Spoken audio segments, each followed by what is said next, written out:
Hello, everybody. God bless you. Welcome to another episode of Ascend. I am your host, Jennifer Lewin, and I'm so honored that you would spend this time with us today.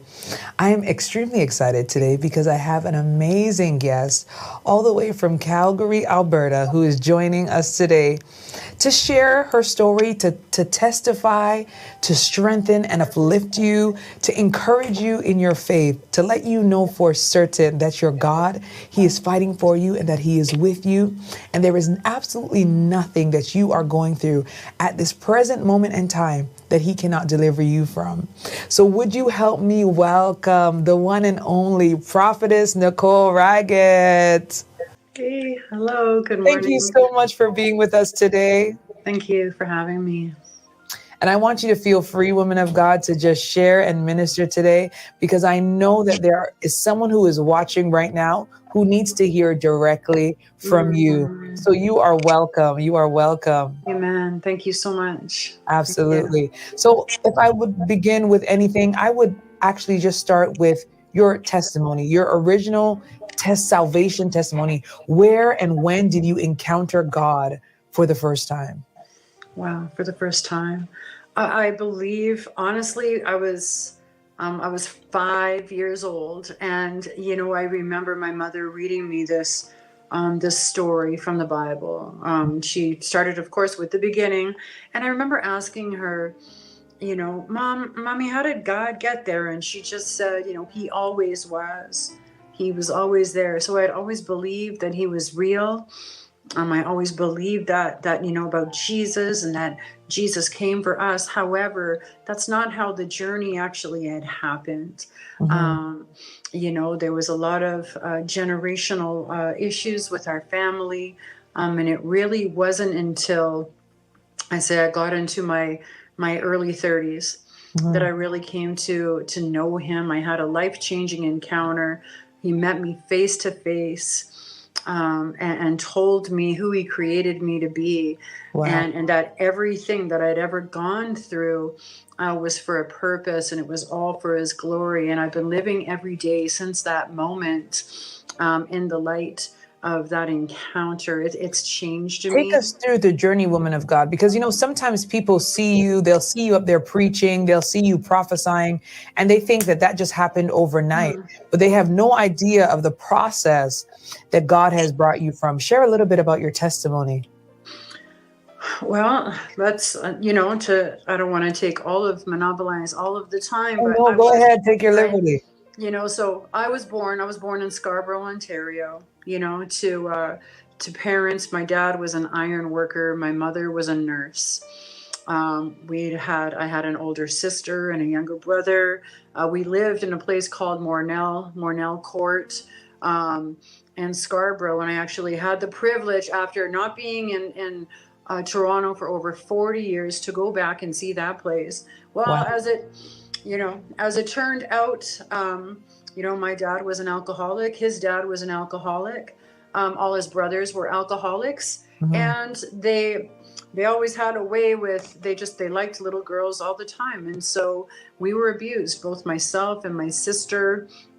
Anybody they could get their hands on, they were just always wanted to be around little kids. Mhm.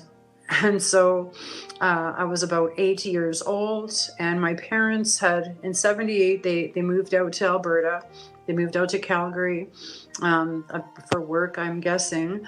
But the abuse had continued.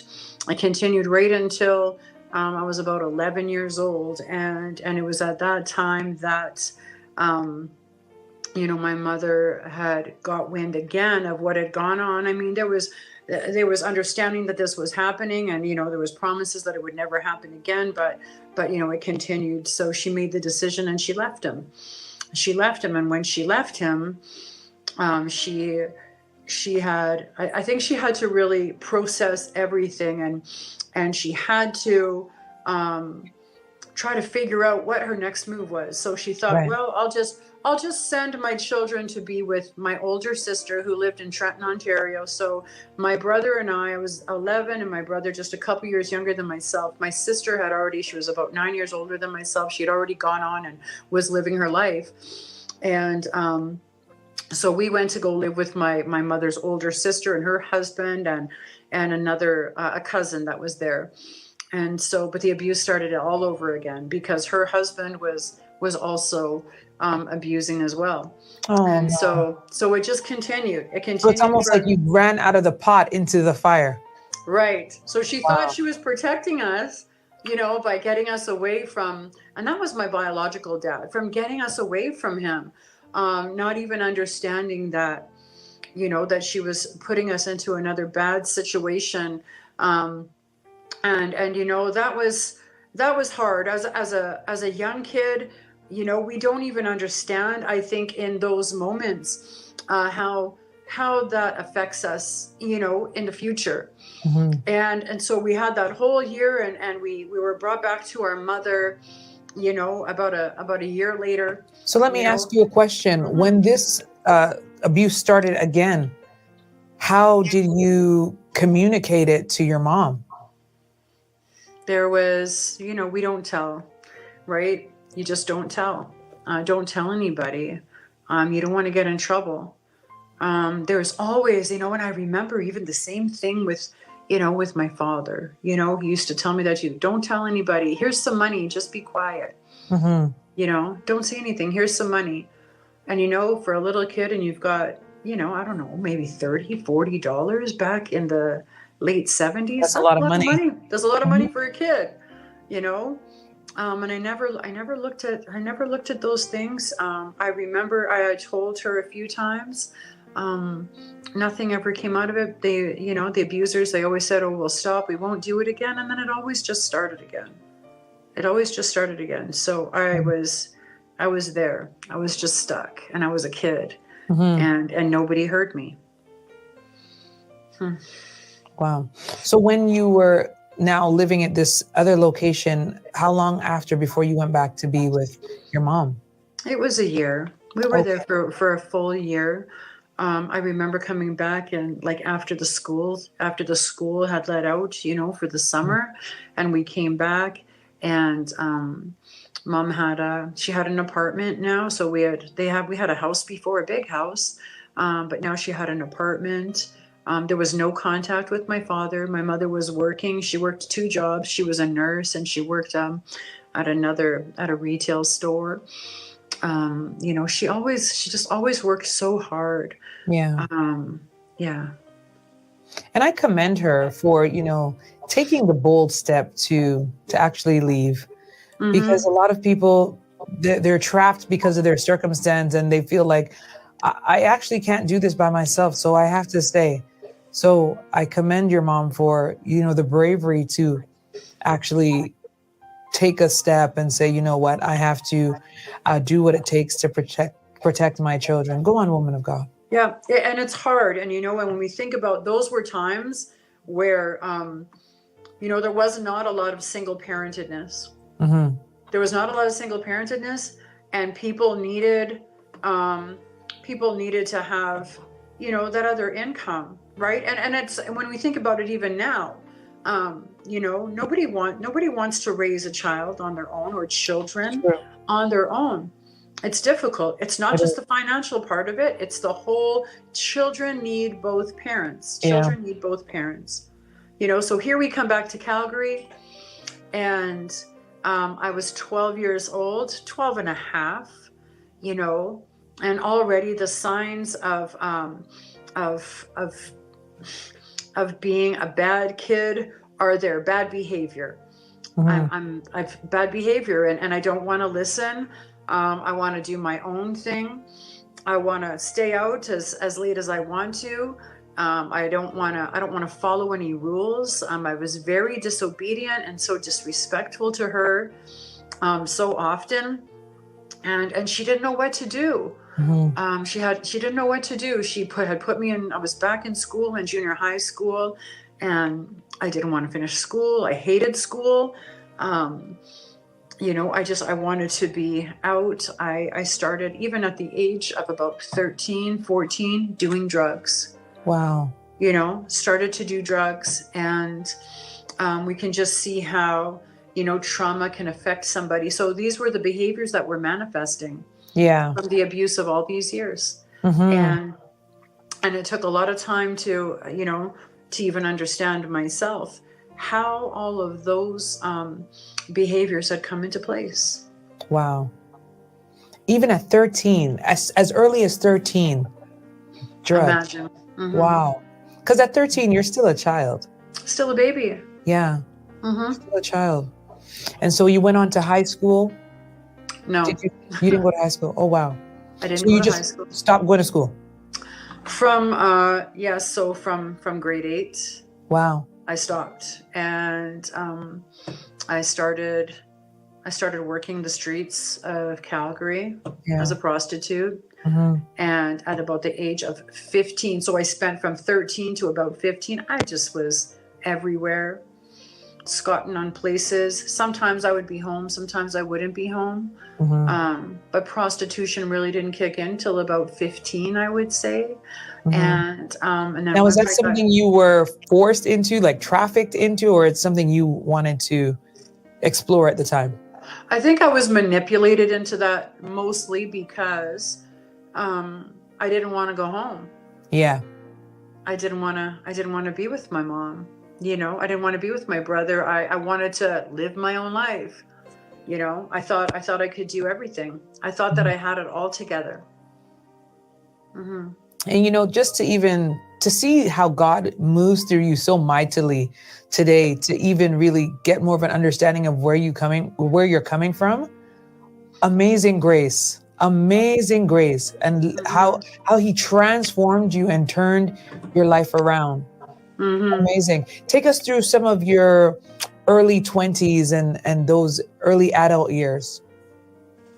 So by the time I was 18 now, I had my first son, and the dad didn't stick around. It was, we had been kind of together for a while, but yeah, he wanted no responsibility of to be a father at all. So here I am in my early 20s, and with one child, had a relationship, brokenhearted, packed everything up in about 3 days. Here I was living in Calgary, packed everything up in about 3 days left, and I moved to Vancouver, thinking that there were brighter things on the horizon over there. Great things were going to come out of Vancouver. I could just go work the stroll out there. That's what it was called back then. Okay. I'll just be there, take my broken heart and my broken self, and just be there, and more tragedy again was, it just continued to just follow me. Mm-hmm. It just continued to follow me. It never even occurred to me in those moments, to just come back to Jesus. No, why don't you just go back to Calgary? Why don't you just go back home? Why don't you just surrender? There was such a brokenness. I was so deceived, for all those years that, something's going to be better over here. It's going to be better over there. If you do this, this will be better. This will make your life great. Mm-hmm. And it never worked out like that. There was always one bad experience after the next bad experience. Mm-hmm. And these things are being passed down generationally, because it's like there's just a series of events that continuously keep coming up and keep happening. That's right. And you're asking yourself why, like what is this? Mm-hmm. Wow. So now you are in your 20s, you're in Vancouver. What brought you back to Calgary? So it's about October. It's about October of 1993. Mm-hmm. And I was down there. Actually, I was there last summer, so I've got a picture of the same road that I was standing on there, down in by Gastown down there. Pandora Avenue is what it's called. Wow. So I was there, and I got picked up in a blue Mustang 57 fastback. You see, when you're standing there all the time, you get to know these cars, and so it was very common for us to, you'd look at whatever girl was standing around and you'd say, hey, can you grab my plate? Right. And so that way, grab the license plate, and so that way, if anything ever happened to you, you could, you could always give that information to the police, Right. right? It was our way of being safe, so to speak. And so I got in that car, and we only went just a few blocks away. And no sooner did that man, he parked, he backed up. It was right by the port. Vancouver's a port city, right by the port. And I heard the sound of the duct tape, just like that, Oh. And I went to I went to grab mace. I had mace, and the cap of the mace fell off, so that wasn't gonna work. Thinking fast, I just opened the handle of the door, and as I was trying to get out of the door, the bottom of my jeans got stuck on that darn door handle. And that man went to take off, and he ran over my leg. He ran over my left leg, and I With his car. with his car, and he took off. So grateful. Yeah, he wasn't able to get me. And I remember hobbling up because there was a bit of like a kind of a culvert there, for where he had parked. And so I remember just hobbling up to that place to get back to the main road, and flagged a cab. I flagged a cab and went to the St. Paul's Hospital, where they spent, I don't know, a few hours taking one of those plastic dish scrubbies and to get the tar off my leg. Mm-hmm. And I didn't even know who that person was. I had the license plate, had reported everything, and didn't understand and didn't even know until many years later that was the Robert Picton that killed and slaughtered over 39 women on a BC pig farm. Oh my goodness. So this man that picked you up was a serial killer, is what you're saying? He was a serial killer. Killer, and God really saved me that night. Yeah. From a really terrible outcome. Yeah. From a death. terrible ending. From death. My God. From death. So after that encounter, I mean, you cannot help but know for certain that it was God who was protecting you. Even through those dark times, still the hand of God was protecting you. Fast forward to when you encountered him again and you decided to leave that life behind you.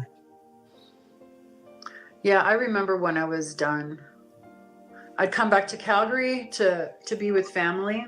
Not because anything bad had happened. It was time to come home. After a bad relationship, I'd had another child. Mm-hmm. I had another child. And so she was 2 years old when I returned back to Calgary. And everything had changed from that point on. I remember I was 38. And I had tried so many times to come back to the Lord, Mm.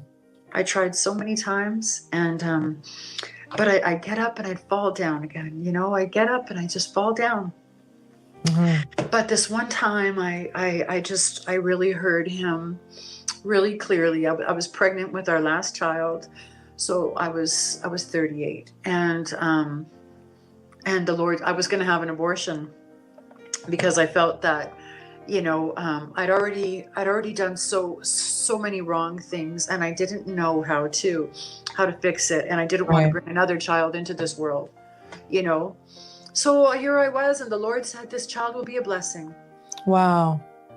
And so my mother, God bless her soul, she had come to pick me up to take me to go have that abortion. And when I got in the car, I said, I can't do this. I said, God spoke to me, and he said that he's going to be a blessing.